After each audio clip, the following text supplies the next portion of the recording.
They say, you only live once. YOLO. You might have seen that. You only live once. They mean, so do as you please. Go and enjoy. Have a lot of fun and indulge in the wrong things because you only live once. We say, you only live once. So remain focused. It's your one chance to earn the pleasure of Allah subhanahu wa ta'ala.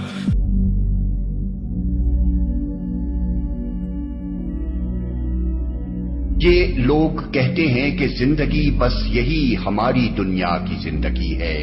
یہی ہمارا مرنا اور جینا ہے، اور گردش ایام کے سوا کوئی چیز نہیں جو ہمیں ہلاک کرتی ہو۔ در حقیقت اس معاملے میں ان کے پاس کوئی علم نہیں ہے، یہ محض گمان کی بنا پر یہ باتیں کرتے ہیں۔ تو آخر کیا وجہ ہے کہ یہ لوگ امکان آخرت کے استعمال کو چھوڑ کر حتمی طور پر انکار آخرت کے حق میں فیصلہ کر ڈالتے ہیں؟ کیا اس کی وجہ اس کے سوا کچھ اور ہے کہ دراصل اس مسئلے کا آخری فیصلہ وہ دلیل کی بنا پر نہیں بلکہ اپنی خواہش کی بنا پر کرتے ہیں؟ چونکہ ان کا دل یہ نہیں چاہتا کہ مرنے کے بعد کوئی زندگی ہو، اور موت کی حقیقت نیستی اور عدم نہیں بلکہ خدا کی طرف سے قبض روح ہو، اس لیے وہ اپنے دل کی مانگ کو اپنا عقیدہ بنا لیتے ہیں اور دوسری بات کا انکار کر دیتے ہیں۔ ہماری نادانی اور بربادی یہی ہے، اور ہمیشہ سے انسانوں کی تباہی اسی وجہ سے ہوئی ہے کہ یہ موت کو بھولے۔ انہوں نے بالکل بلا دیا کہ ایک دن دنیا میں نہیں رہنا، اور قصہ اسی پر ختم نہیں ہو جائے گا کہ آپ مر جائیں گے تو بات ختم ہوئے، بعد میں سے حساب ہونا۔ اللہ تعالیٰ نے ایک ایک لمحے کے بارے میں پوچھنا ہے کہ وہ زندگی تم نے کیسی گزاری۔ تو دیندار آدمی جس کے ذہن میں یہ بیٹھ جائے، اس کے لیے فالتو چیزوں کے لیے، فضول باتوں کے لیے کہاں وقت۔ جو کوئی آخرت کی کھیتی چاہتا ہے اس کی کھیتی کو ہم بڑھاتے ہیں، اور جو دنیا کی کھیتی چاہتا ہے اسے دنیا ہی میں سے دیتے ہیں، مگر آخرت میں اس کا کوئی حصہ نہیں ہے۔ دونوں کی محنتوں کے نتائج و ثمرات بھی اللہ تعالیٰ نے مختلف رکھے ہیں، حالانکہ دونوں کے کام کرنے کی جگہ یہی زمین ہے۔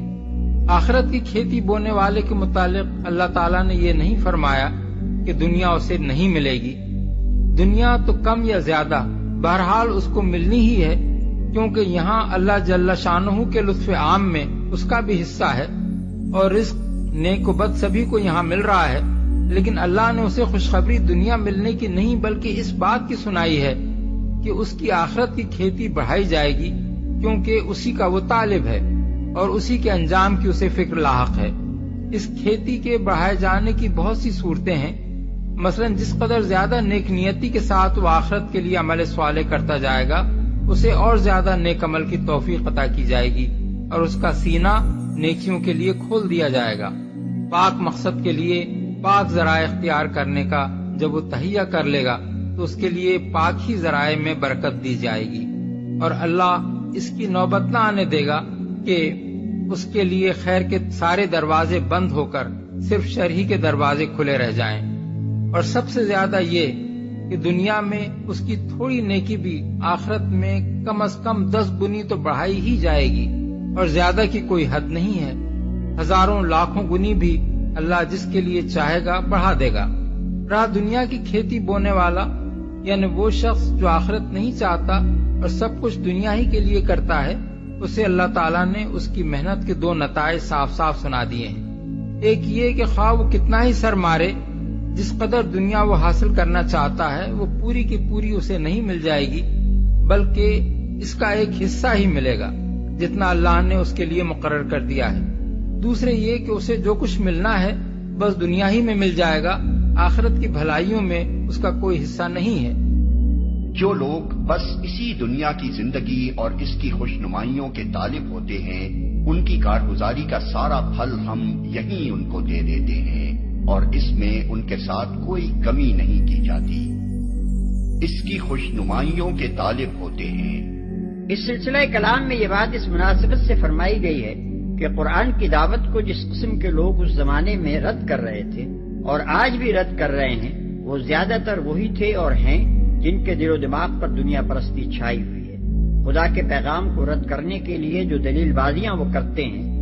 وہ سب تو بعد کی چیزیں ہیں۔ پہلی چیز جو اس انکار کا اصل سبب ہے وہ ان کے نفس کا یہ فیصلہ ہے کہ دنیا اور اس کے مادی فائدوں سے بالاتر کوئی شے قابل قدر نہیں ہے، اور یہ کہ ان فائدوں سے متمتع ہونے کے لیے ان کو پوری آزادی حاصل رہنی چاہیے۔ مگر آخرت میں ایسے لوگوں کے لیے آگ کے سوا کچھ نہیں ہے۔ وہاں معلوم ہو جائے گا کہ جو کچھ انہوں نے دنیا میں بنایا وہ سب ملیا میٹ ہو گیا، اور اب ان کا سارا کیا دھرا محض باطل ہے۔ آگ کے سوا کچھ نہیں ہے۔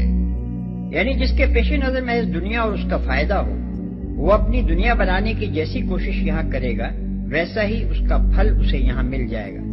لیکن جبکہ آخرت اس کے پیش نظر نہیں ہے اور اس کے لیے اس نے کوئی کوشش بھی نہیں کی ہے، تو کوئی وجہ نہیں کہ اس کی دنیا طلب مسائی کی برابری کا سلسلہ آخرت تک دراز ہو۔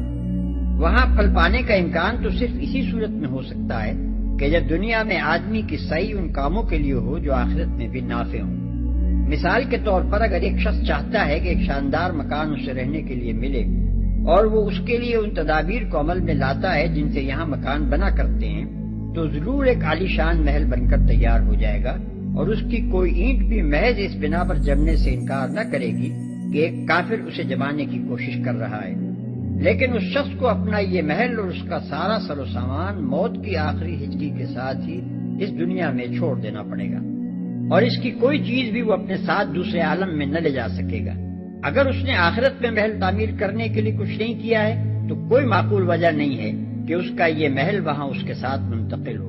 وہاں کوئی محل وہ پا سکتا ہے تو صرف اس صورت میں پا سکتا ہے جبکہ دنیا میں اس کی سعی ان کاموں میں ہو جن سے قانون الہی کے مطابق آخرت کا محل بنا کرتا ہے۔ تو زندگی جو ہمیں ملی ہوئی ہے اور پتہ نہیں کس وقت ساتھ چھوڑ جائے، یہ اللہ تعالیٰ کی طرف سے بہت بڑی نعمت ہے اور امتحان بھی ہے۔ اس سے پورا فائدہ اٹھانا چاہیے،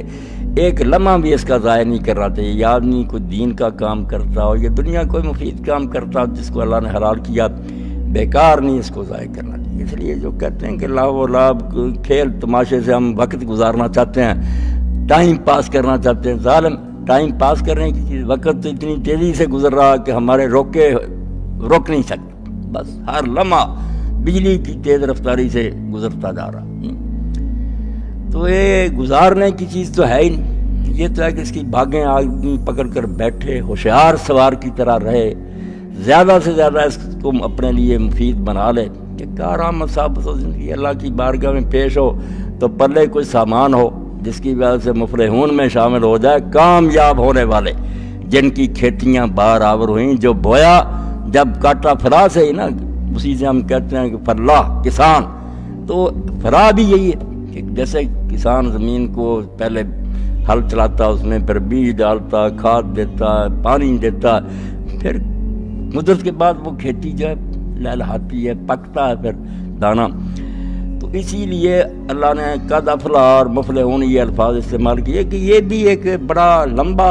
پروسیجر ہے کہ دیر تک آپ 6-7 مہینے انتظار کرتے ہیں، پھر وہ فصل آپ کے گھر آتی ہے، دانے کوٹھیوں میں آتے ہیں۔ کچھ وقفہ ایسا ہوگا کہ یہاں نیکیوں کا کوئی آپ کو نہیں نظر آئے گا نتیجہ، مگر بے فکر رہیں، نتیجہ نکلے گا، اور جب نکلے گا تو آپ نہال ہو جائیں گے، آپ کے اندازوں سے بھی بڑھ کر پھر ملے گا، کامیاب ہو۔ اور جن بدبختوں نے اس کو بس عیش و عشرت میں گزار دیا کہ کھیل تماشے کے دن کھاؤ پیو مزے کرو، ان کا پھر اللہ تعالیٰ ذکر کرتا ہے۔ جہاں سے بھی آپ پڑھیں، یہ تو ایک مقام میں نے سورہ المومنون سے پڑھا، ہر جگہ قرآن جھنجھوڑتا ہے کہ تو کیوں نادان بنا ہوا اور اپنے آپ کو برباد کرتا ہے، تم اپنے آپ کو برباد کرے، خاسروا انفسہم، میرا کچھ نہیں بگاڑ رہا، اپنے آپ کو تباہ کر رہے ہیں۔ آگ میں جاؤ گے، چہرے جل جائیں گے، پینے کے لیے تمہیں پیپ ملے گی، لباس ہو گئے گندک کے جن کو آگ بڑی تیزی سے چھوئے، کیا فائدہ ہوگا؟ لا یموت فیہا ولا یحیا، نہ مرو گے کہ جان چھوٹ جائے، اور نہ زندہ رہنے کا پھر کوئی مزہ ہوگا۔ وہ مصیبت کی زندگی ٹھیک ہے؟ پھر ڈر جاؤ۔ قرآن مجید اس بارے میں بار ہمیں جھنجھوڑتا ہے، اور ہمارے ارد گرد بھی ایسے نا نذر خبردار کرنے والے واقعات ہوتے رہتے ہیں جن سے سبق لینا چاہے تو آدمی سبق لے سکتا ہے۔ مثلا ہم دیکھتے ہیں کہ لوگ بیمار ہوتے ہیں، ہم بھی بیمار ہوتے ہیں، بیماری بھی نذیر من النذر ہے، اللہ کی طرف سے اطلاع دینے والی ہے کہ یہ صحت جس پر تو ناز کرتا کہ میں تندرست ہوں، کوئی گارنٹی ہے کہ رہے گی؟ ابھی کسی ایسے مرض میں مبتلا ہو جائے کہ جینا جو ہے وہ مرنے سے بھی برا نظر آئے، دشوار ہو جائے، ہر کوئی کہے یار اللہ اس کی جان ہی چھڑا دے، ایسا حال ہو جائے گا۔ تو مرض بھی جو ہیں یہ بھی اللہ تعالیٰ کی طرف سے ایک نوٹس، یہ قوت اور صحت ہمیشہ نہیں رہنی، ڈر تھا، کوئی پتہ نہیں کس وقت آدمی چھین لے۔ اور اسی لیے دین نے جو عیادت کا حکم دیا کہ جو بیمار ہو جائے اس کی بیمار پرسی کے لیے، اس میں بہت سارے فائدوں میں سے اس کی بھی دلداری ہے، مگر خود اپنے لیے بھی سامان عبرت ہے کہ دیکھے کہ اچھا بڑا آدمی تھا یار، بستر پر اب گر گیا، بے بس ہو گیا۔ اللہ کہتا تجھے کیوں عقل نہیں آتی کہ موت تو موت ہے، پہلے نہیں تو دیکھتا کتنے تندرست لوگ ہیں جو اب ناکارہ پڑے ہوئے۔ اس لیے اگر تجھے تندرستی اور صحت ملی ہوئی ہے، جیسے اللہ کے رسول علیہ السلام نے بہت اچھے طریقہ سمجھا کہ نعمتان مغبوط، دو نعمتیں ایسی ہیں کہ ان کے بارے میں لوگ بہت جو ہے نا بیوقوفی سے کام لیتے ہیں، ان سے سیکھتے کچھ نہیں، نقصان میں جا رہے ہیں۔ الصحت والفراغ، تندرستی ملی ہوئی ہے، یہ فرصت ہے، دونوں جو ہیں وقت ملاؤ۔ اب نہ تندرستی کے بارے میں کوئی آدمی جانتا کہ کب چھن جائے، نہ یہی ہے کہ بعد میں کیسے کاموں میں الجھ جائے کہ پھر وقت ہی نہ ملے نیک کام کرنے کے لیے، فراغ نہ رہے۔ تو فرمایا مقبول فی ما کثیر، زیادہ لوگ حماقت سے اپنے یہ دونوں موقع جو ضائع کرتے رہے، نہ تندرست ہیں۔ اور اللہ کے رسول علیہ السلام نے جو یہ بشارت دی، اللہ کے انعامات تو انگنت ہے نا، رحمت بہانے ڈھونڈتی ہے بخشنے کے لیے۔ اور کہا جو آدمی تندرستی کے زمانے میں یا جوانی میں دین کے کچھ کام کرتا تھا، نمازیں نفل پڑھتا تھا، جہاد کرتا تھا، وہ اگر بیمار ہو گیا یا اب نہیں اس کو وقت رہا، بڑھاپا آ گیا، کمزوری، تو اللہ تعالیٰ فرشتوں کو یہ ہدایت دیتا کہ اب یہ بیماری اور اس عمر میں اگر نہیں کر سکتا تو وہ ساری نیکیاں لکھتے رہو، یہ تندرستی کے زمانے میں کرتا تھا۔ اس لیے کئی صحابہ کرام جو تھے نا، جب وہ بیمار ہوئے تو روتے تھے کہ یار ہم تندرستی کے زمانے میں زیادہ نیکیاں کیا کرتے تو آج وہ مفت میں ملتی جاتی، فائدہ اٹھاتے۔ تو صحت کا چھن جانا، اپنے ساتھی ہم کئی دیکھتے ہیں کہ بیچارے بیمار ہو، آپ دیکھ لیں ہمارے یہاں شفیق صاحب آتے تھے ہر اجتماع میں، اب وہ بیمار ہیں، آپریشن کہتے ہوئے اللہ تعالیٰ شفا دے، تندرستی دعا بھی کرنی چاہیے۔ تو کون جانتا بھائی کس کو اللہ تعالیٰ ناکارہ کر کے بٹھا دے۔ اور پھر اس کے ساتھ جو بڑھاپا ہے اس کو ہم نہیں روک سکتے۔ رأیت الشیب من نظر المنایا، یہ خود جو بڑھاپا ہے یہ بھی موت کی اطلاع دیتا ہے کہ اب ٹائم بہت تھوڑا رہ گیا۔ دیگر تے دن گیا محمد اوڑ کنوں چھپ جانا، اب عصر کا وقت ہو جا رہا، شعائیں زرد ہو رہی ہیں، وقت قریب ہو گیا۔ اب بڑھاپے میں جو شرم نہیں کرتا، اسی لیے حدیث پاک میں فرمایا نا کہ جس کو 60 سال کی عمر ملی مگر پھر بھی گناہ نہیں چھوڑے، اللہ تعالیٰ اس کو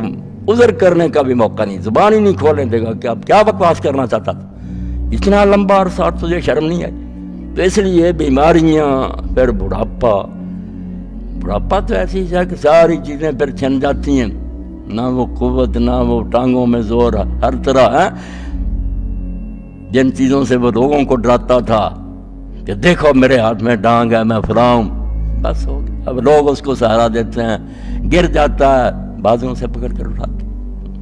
تو اس لیے کہا کہ یہ پھر وقت نہیں رہے گا، پھر وہ عرب شاعر کی طرح کہنا پڑے گا، را لیت الشباب یعود یومن،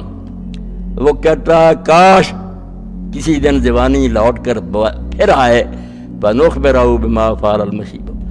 تو اس سے یار یہ شکوہ تک کر لیں کہ تیرے بعد بڑھاپے نے ہم سے کیا کیا، اب نہ کان کام کرتے ہیں نہ آنکھیں کرتی، کہتا آئے جوانی تو ہم بتائیں تو صحیح اس کو کہ بڑھاپے نے ہمارے ساتھ کیا کیا۔ یہ سارے جو ہے نا مرحلے کہ بچپن ہے، پھر جوانی ہے، بعد میں زوار شروع ہوتا، اللہ کا کلام تو توجہ دلاتا، ہم دیکھتے بھی ہیں مگر آنکھیں بند ہوتی، سوچتے کچھ نہیں۔ فرمایا بیمار ہونے والے ساتھیوں کو دیکھو جو بوڑھے ہو چکے ہیں، کبڑے ہو گئے، تو کسی نے پوچھا نا حسن تخیلی شاعری ہے کہ بات تو وہی ہوتی ہے، اس نے نتیجہ نکالا تھا، اللہ نے اس کو سمجھ دی ہوتی شاعر، وہ کہتے ہیں یہ کبڑا جو ہو گیا بوڑھا، اس طرح رکوع کی طرح اور نیچے دیکھ کر چلتا، یہ کیا ڈھونڈتا ہے؟ تو پھر جواب دیتا ہے بوڑھا، پیری میں ڈھونڈتا ہوں جوانی کدھر گئی، جیسے گم شدہ چیز زمین میں دیکھتا نا، کہتا اصل میں یہ ڈھونڈ رہا کہ وہ اب بڑھاپا آ گیا یار، وہ جوانی کہاں گئی، ہر شے جو ہے وہ جو خوبصورت نظر آتا تھا بد شکل نظر آنے لگا۔ تو بڑھاپا، بیماری اور پھر موت۔ امام بخاری رحمۃ اللہ علیہ کے سوانے میں لکھا کہ وہ شعر کہنے کے عادی نہیں تھی، اس سے انہیں دلچسپی نہیں، ایک شعر صرف زندگی میں پڑھا، وہ اس وقت جب ان کے ہم اثر سے، ان کے پائے کے محدث سے ان کی بھی سنن ہے، بہت بڑے عالم تھے عبداللہ بن عبد الرحمن دارمی رحمۃ اللہ علیہ، ان کا سنا کہ بھائی دارمی فوت ہو گیا۔ اس وقت امام کو بڑا صدمہ ہوا اور یہ اشعار کہن اشتا تفجا بلا حبت کلے، زندگی میں یار کیا رکھا، اگر تو زندہ رہے گا تو یہی ہے نا کہ دوستوں کے صدمے سہتا رہے گا، ادھر سے خبر آ جائے گی فلانی راہ، یہی ہے، جب تک تو زندہ رہے گا تو اپنے دوستوں کے بچھڑنے کے غم سہتا رہے گا۔ وَبَقَاءُ نَفْسِكَ لَا بَالَكَ أَفْجَعُ، اس لیے جس کو ہم زندگی کہتے ہیں، یہ کہتے ہو تیرا باپ مر جائے، اس زندگی میں کیا رکھا ہے سوائے اس کے کہ یہ تیرے لیے دکھوں کی ایک پٹاری ہے، دکھ ہے، بیٹا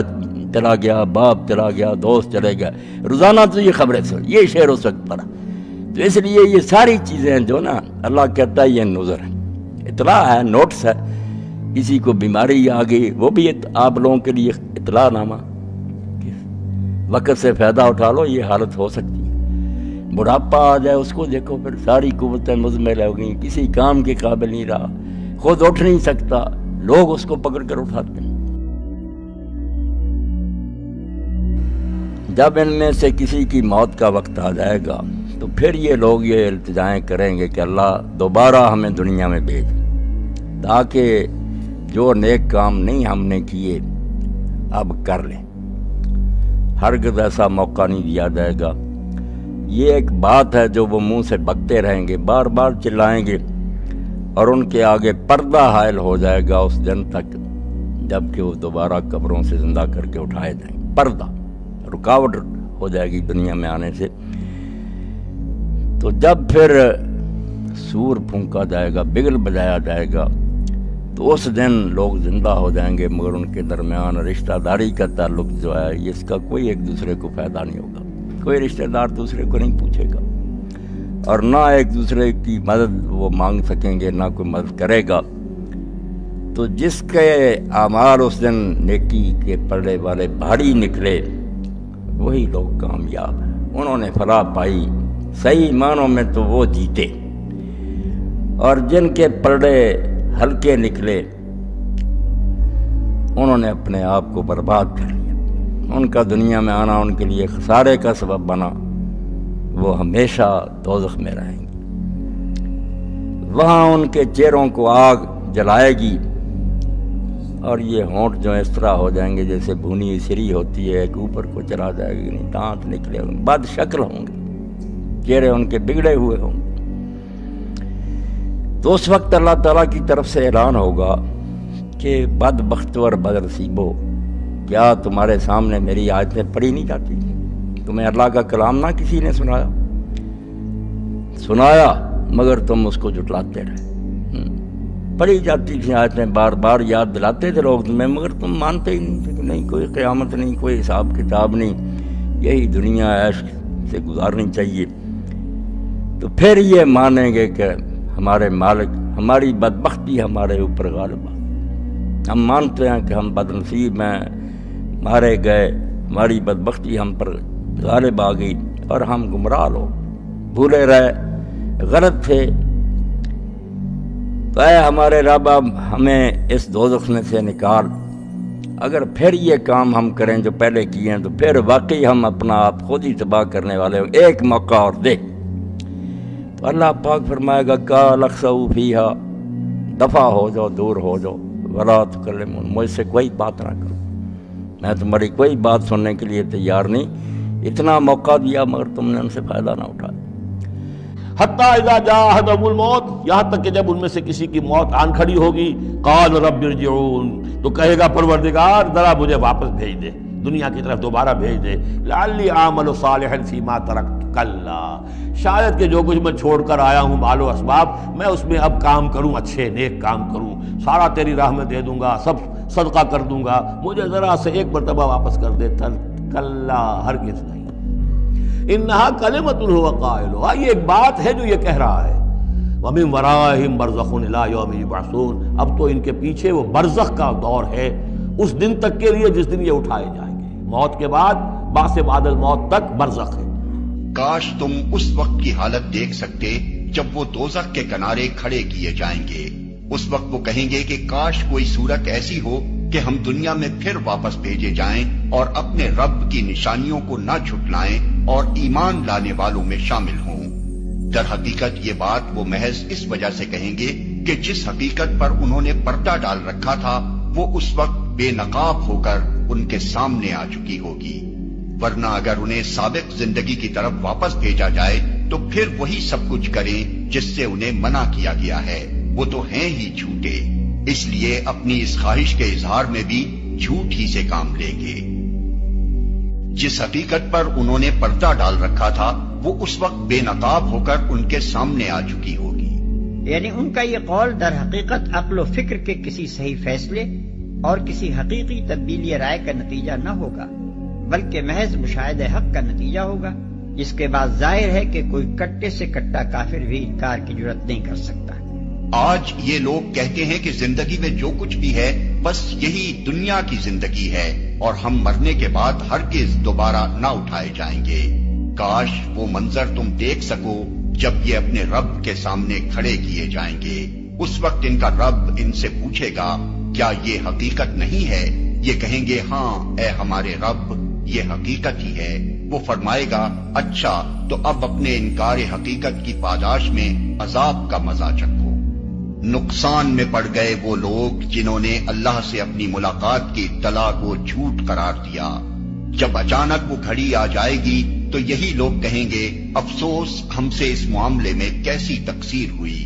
اور ان کا حال یہ ہوگا کہ اپنی پیٹھوں پر اپنے گناہوں کا بوجھ لادے ہوئے ہوں گے۔ دیکھو کیسا برا بوجھ ہے جو یہ اٹھا رہے ہیں۔ دنیا کی زندگی تو ایک کھیل اور ایک تماشا ہے، حقیقت میں آخرت ہی کا مقام ان لوگوں کے لیے بہتر ہے جو زیاں-کاری سے بچنا چاہتے ہیں۔ پھر کیا تم لوگ عقل سے کام نہ لوگے؟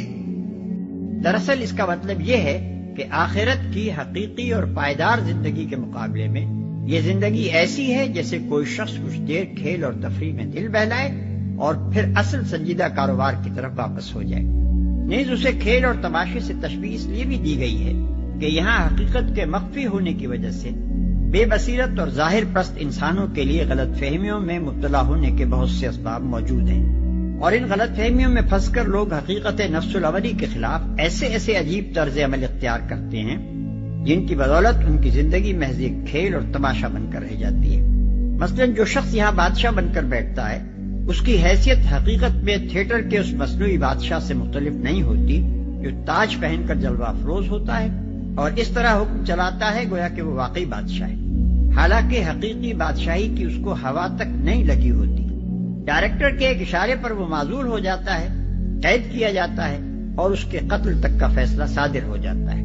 ایسے ہی تماشے اس دنیا میں ہر طرف ہو رہے ہیں۔ کہیں کسی ولی یا دیوی کے دربار سے حاجت روائیاں ہو رہی ہیں، حالانکہ وہاں حاجت روائی کی طاقت کا نام و نشان تک موجود نہیں۔ کہیں کوئی غیب دانی کے کمالات کا مظاہرہ کر رہا ہے،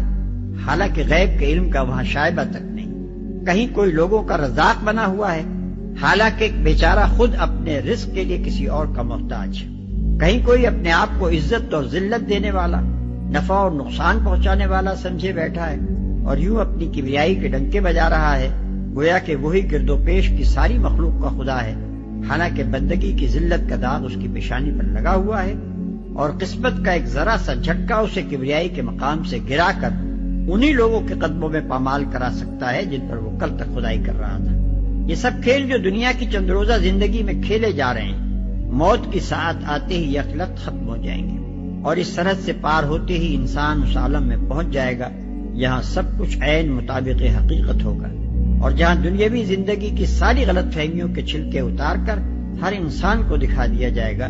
کہ وہ صداقت کا کتنا جوہر اپنے ساتھ لایا ہے جو میزان حق میں کسی وزن اور کسی قدر و قیمت کا حامل ہو سکتا ہے۔ انما مثل الحیات دنیا کماء انزلناہ من السماء، اس دنیا کی زندگی کی مثال تو ایسے ہے جیسے کہ پانی جو ہم برساتے ہیں بلندی سے آسمان سے، فاختلط بہ نبات الارض، تو اس کے ساتھ نکل آتا ہے زمین سے سبزہ۔ پانی برسا، زمین بے آب و گیا تھی، کوئی ہریالی نہیں تھی، نہ کوئی گھاس ہے، کچھ نہیں ہے۔ بارش کے بعد جو ہے زمین کے اندر سے ہی پھر وہ ہریاول ابھر کر آ گئی ہے۔ فاختلط بہ نبات الارض، نبات تو زمین میں موجود تھی، اس کو نکالنے کا ذریعہ پانی بنا ہے۔ مما یاکل الناس جس میں سے کہ لوگ بھی کھاتے ہیں، والانعام اور جو چوپائے ہیں اور حیوانات ہیں وہ بھی کھاتے ہیں، حتی اذا اخذت الارض زخرفها یہاں تک کہ جب زمین خوب اپنا سنگھار کر لیتی ہے۔ اب یہ دیکھیے بڑے خوبصورت الفاظ ہیں، زمین جب اس میں سرسبز ہے، شاداب ہے، کہیں آپ نے دیکھا کہ کہیں جو ہے وہ سرسوں کے پھول ہیں، وہ پیلا گہنا جو ہے اس نے پہنا ہوا ہے، تو قرآن مجید نے لفظ استعمال کیا جب وہ اپنا پورے طرح سنگھار کر لیتی ہے۔ حتی اذا اخذت الارض زخرفها وہ اپنی پوری رونق اور چمک دمک حاصل کر لیتی ہے، وزینت اور خوب مزین ہو جاتی ہے، سولہ سنگھار کر لیتی ہے، وظن اہلها انہم قادرون علیہا اور اس زمین کے مالک جو ہوتے ہیں وہ سمجھتے ہیں کہ اب ہم اس پر قادر ہیں، یعنی فصل ہماری تیار ہے، بس اب کل دو دن کی بات ہے یا پرسوں کاٹنی شروع کریں گے، اب ہم جا کے کھتے بھر لیں گے یا اناج لے جائیں گے یا پھل لے جائیں گے۔ لیکن کیا ہوتا ہے، اتاہا امرنا لیلا و نہارا کہ اچانک ہمارا ایک حکم آتا ہے اس کھیتی پر یا اس باغ پر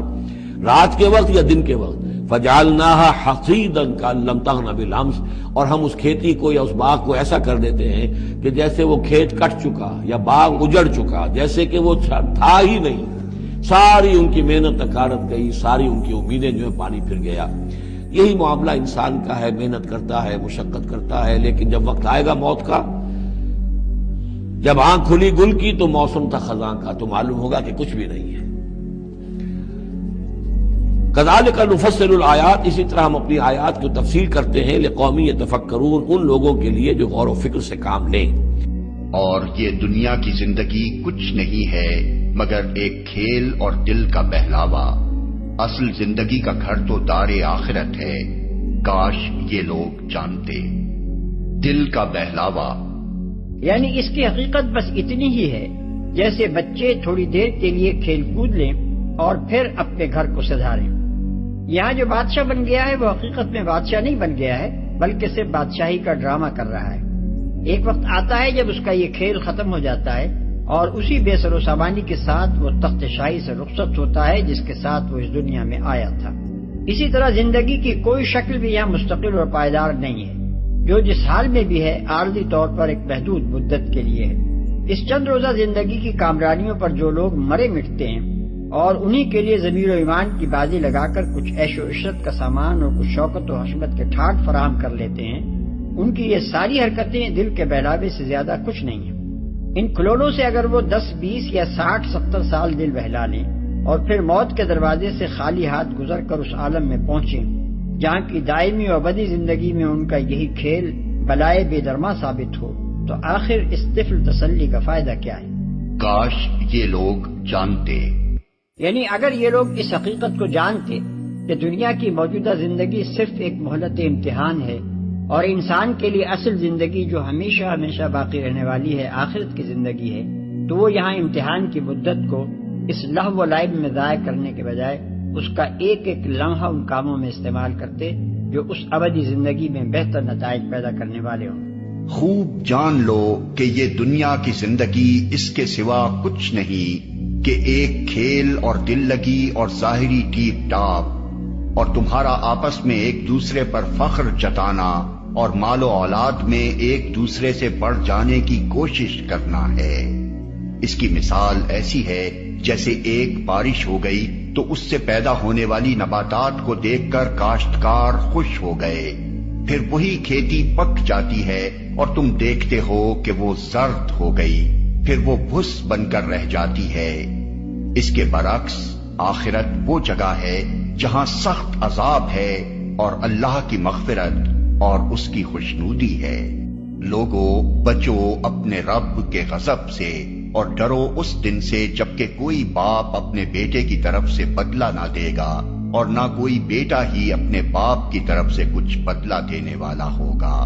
فی الواقع اللہ کا وعدہ سچا ہے،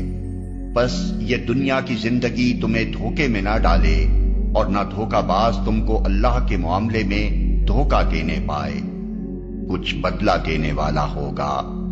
یعنی دوست، لیڈر، پیر اور اسی طرح کے دوسرے لوگ تو پھر بھی دور کا تعلق رکھنے والے ہیں، دنیا میں قریب ترین تعلق اگر کوئی ہے تو وہ اولاد اور والدین کا ہے، مگر وہاں حالت یہ ہوگی کہ بیٹا پکڑا گیا ہو تو باپ آگے بڑھ کر یہ نہیں کہے گا کہ اس کے گناہ میں مجھے پکڑ لیا جائے، اور باپ کی شامت آ رہی ہو تو بیٹے میں یہ کہنے کی ہمت نہیں ہوگی کہ اس کے بدلے مجھے جہنم میں بھیج دیا جائے۔ اس حالت میں یہ توقع کرنے کی کیا گنجائش باقی رہ جاتی ہے کہ کوئی دوسرا شخص وہاں کسی کے کچھ کام آئے گا؟ لہذا نادان ہے وہ شخص جو دنیا میں دوسروں کی خاطر اپنی عاقبت خراب کرتا ہے یا کسی کے بھروسے پر گمراہی اور گناہ کا راستہ اختیار کرتا ہے۔ اس مقام پر آیت نمبر 15 کا مضمون بھی نگاہ میں رہنا چاہیے، جس میں اولاد کو تلقین کی گئی تھی کہ دنیاوی زندگی کے معاملات میں والدین کی خدمت کرنا تو بے شک برحق ہے، مگر دین و اعتقاد کے معاملے میں والدین کے کہنے پر گمراہی قبول کر لینا ہرگز صحیح نہیں ہے۔ اللہ کا وعدہ سچا ہے۔ اللہ کے وعدے سے مراد یہ وعدہ ہے کہ قیامت آنے والی ہے اور ایک روز اللہ کی عدالت قائم ہو کر رہے گی، جس میں ہر ایک کو اپنے اعمال کی جواب دہی کرنی ہوگی۔ تمہیں دھوکے میں نہ ڈالے۔ دنیا کی زندگی سطحی انسانوں کو مختلف قسم کی غلط فہمی میں مبتلا کرتی ہے۔ کوئی یہ سمجھتا ہے کہ جینا اور مرنا جو کچھ ہے بس اسی دنیا میں ہے، اس کے بعد کوئی دوسری زندگی نہیں ہے، لہذا جتنا کچھ بھی تمہیں کرنا ہے بس یہی کر لو۔ کوئی اپنی دولت اور طاقت اور خوشحالی کے نشے میں بدمست ہو کر اپنی موت کو بھول جاتا ہے اور اس خیال خواب میں مبتلا ہو جاتا ہے کہ اس کا عیش اور اس کا اقتدار لازوال ہے۔ کوئی اخلاقی اور روحانی مقاصد کو فراموش کر کے صرف مادی فوائد اور لذتوں کو مقصود بذات سمجھ لیتا ہے اور معیار زندگی کی بلندی کے سوا کسی دوسرے مقصد کو کوئی اہمیت نہیں دیتا، خواہ نتیجے میں اس کا معیار آدمیت کتنا ہی پست ہوتا چلا جائے۔ کوئی یہ خیال کرتا ہے کہ دنیاوی خوشحالی ہی حق و باطل کا اصل معیار ہے، ہر وہ طریقہ حق ہے جس پر چل کر یہ نتیجہ حاصل ہو اور اس کے برعکس جو کچھ بھی ہے باطل ہے۔ کوئی اسی خوشحالی کو مقبول بارگاہ الہی ہونے کی علامت سمجھتا ہے اور یہ قاعدہ کلیہ بنا کر بیٹھ جاتا ہے کہ جس کی دنیا خوب بن رہی ہے، خواہ وہ کیسے ہی طریقوں سے بنے، وہ خدا کا محبوب ہے، اور جس کی دنیا خراب ہے، چاہے وہ حق پسندی اور راست بازی ہی کی بدولت خراب ہو، اس کی عاقبت بھی خراب ہے۔ یہ اور ایسی ہی جتنی غلط فہمیاں بھی ہیں، ان سب کو اللہ تعالیٰ نے اس آیت میں دنیاوی زندگی کے دھوکے سے تعبیر فرمایا ہے۔ دھوکہ دینے پائے۔ الغرور یعنی دھوکے باز سے مراد شیطان بھی ہو سکتا ہے، کوئی انسان یا انسانوں کا کوئی گروہ بھی ہو سکتا ہے، انسان کا اپنا نفس بھی ہو سکتا ہے، اور کوئی دوسری چیز بھی ہو سکتی ہے۔ کسی شخص خاص یا شے خاص کا تعین کیے بغیر اس وسیع المعنی لفظ کو اس کی مطلق صورت میں رکھنے کی وجہ یہ ہے کہ مختلف لوگوں کے لیے فریب خوردگی کے بنیادی اسباب مختلف ہوتے ہیں۔ جس شخص نے خاص طور پر جس ذریعے سے بھی واصل فریب کھایا ہو، جس کے اثر سے اس کی زندگی کا رخ صحیح سمت سے غلط سمت میں مڑ گیا ہو، وہی اس کے لیے الغرور ہے۔ اللہ کے معاملے میں دھوکہ دینے کے الفاظ بھی بہت وسیع ہیں،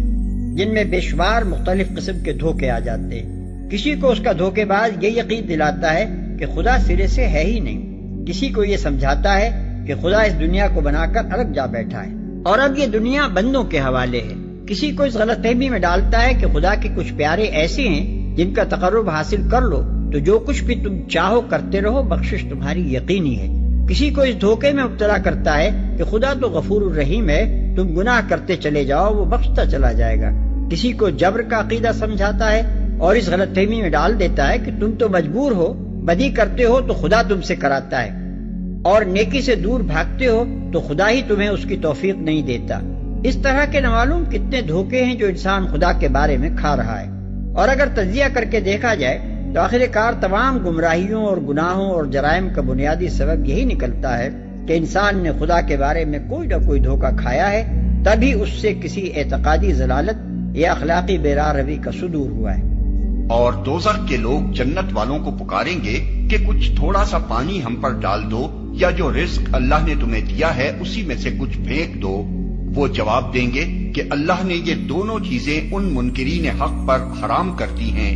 جنہوں نے اپنے دین کو کھیل اور تفریح بنا لیا تھا اور جنہیں دنیا کی زندگی نے فریب میں مبتلا کر رکھا تھا۔ اللہ فرماتا ہے کہ آج ہم بھی انہیں اسی طرح بھلا دیں گے جس طرح وہ اس دن کی ملاقات کو بھولے رہے اور ہماری آیتوں کا انکار کرتے رہے۔ لوگ دنیا کی زندگی کا بس ظاہری پہلو جانتے ہیں اور آخرت سے وہ خود ہی غافل ہیں۔ یعنی اگرچہ آخرت پر دلالت کرنے والے آثار و شواہد کثرت سے موجود ہیں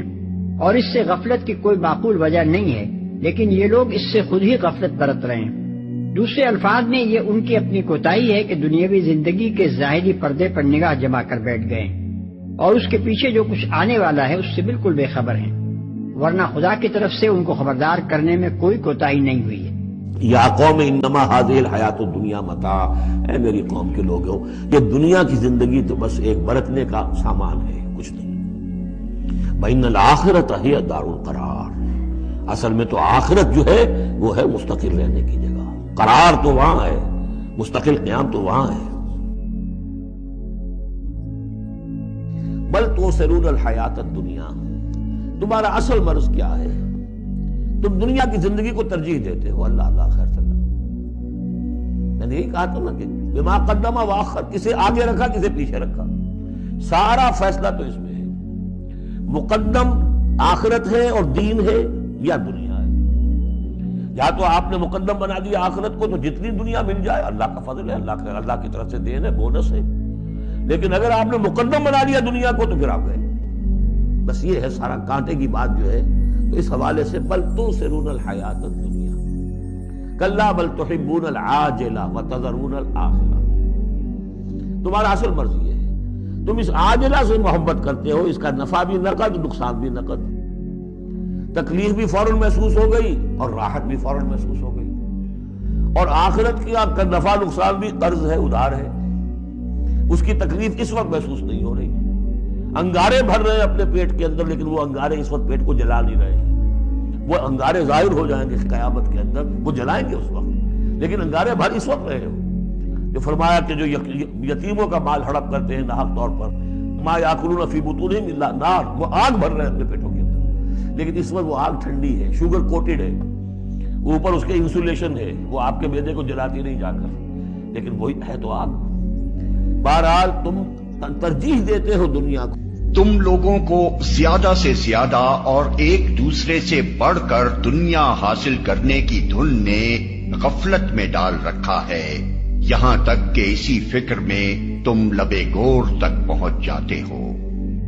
تکاثر کثرت سے ہے اور اس کے 3 معنی ہیں۔ ایک یہ کہ آدمی زیادہ سے زیادہ کثرت حاصل کرنے کی کوشش کرے، دوسرے یہ کہ لوگ کثرت کے حصول میں ایک دوسرے سے بڑھ جانے کی کوشش کریں، تیسرے یہ کہ لوگ ایک دوسرے کے مقابلے میں اس بات پر فخر جتائیں کہ انہیں دوسروں سے زیادہ کثرت حاصل ہے۔ بس الہاکم التکاثر کے معنی ہوئے تکاثر نے تمہیں اپنے اندر ایسا مشغول کر لیا ہے کہ اس کی دھن نے تمہیں اس سے اہم تر چیزوں سے غافل کر دیا ہے۔ اس فقرے میں یہ تصریح نہیں کی گئی ہے کہ تکاثر میں کس چیز کی کثرت اور الہاکم میں کس چیز سے غافل ہو جانا مراد ہے، اور الہاکم یعنی تم کو غافل کر دیا ہے کہ مخاطب کون لوگ ہیں۔ اس عدم تصریح کی وجہ سے ان الفاظ کا اطلاق اپنے وسیع ترین مفہوم پر ہو جاتا ہے۔ تکاثر کے معنی محدود نہیں رہتے، بلکہ دنیا کے تمام فوائد و منافع، سامان عیش، اسباب لذت اور وسائل قوت و اقتدار کو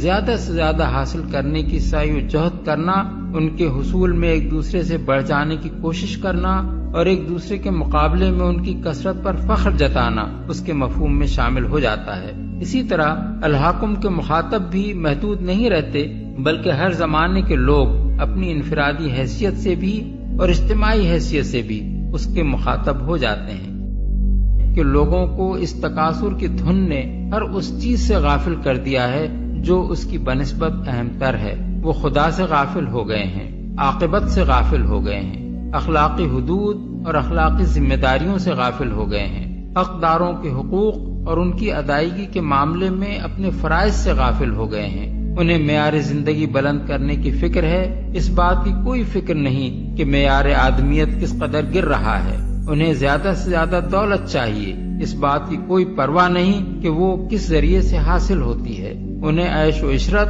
اور جسمانی لذتوں کے سامان زیادہ سے زیادہ مطلوب ہیں۔ اس ہوس رانی میں غرق ہو کر وہ اس بات سے بالکل غافل ہو گئے ہیں کہ اس روش کا انجام کیا ہے۔ انہیں زیادہ سے زیادہ طاقت، زیادہ سے زیادہ فوجیں، زیادہ سے زیادہ ہتھیار فراہم کرنے کی فکر ہے، اور اس معاملے میں ان کے درمیان ایک دوسرے سے آگے نکل جانے کی دوڑ جاری ہے۔ اس بات کی فکر انہیں نہیں ہے کہ یہ سب کچھ خدا کی زمین کو ظلم سے بھر دینے اور انسانیت کو تباہ و برباد کر دینے کا سر و سامان ہے۔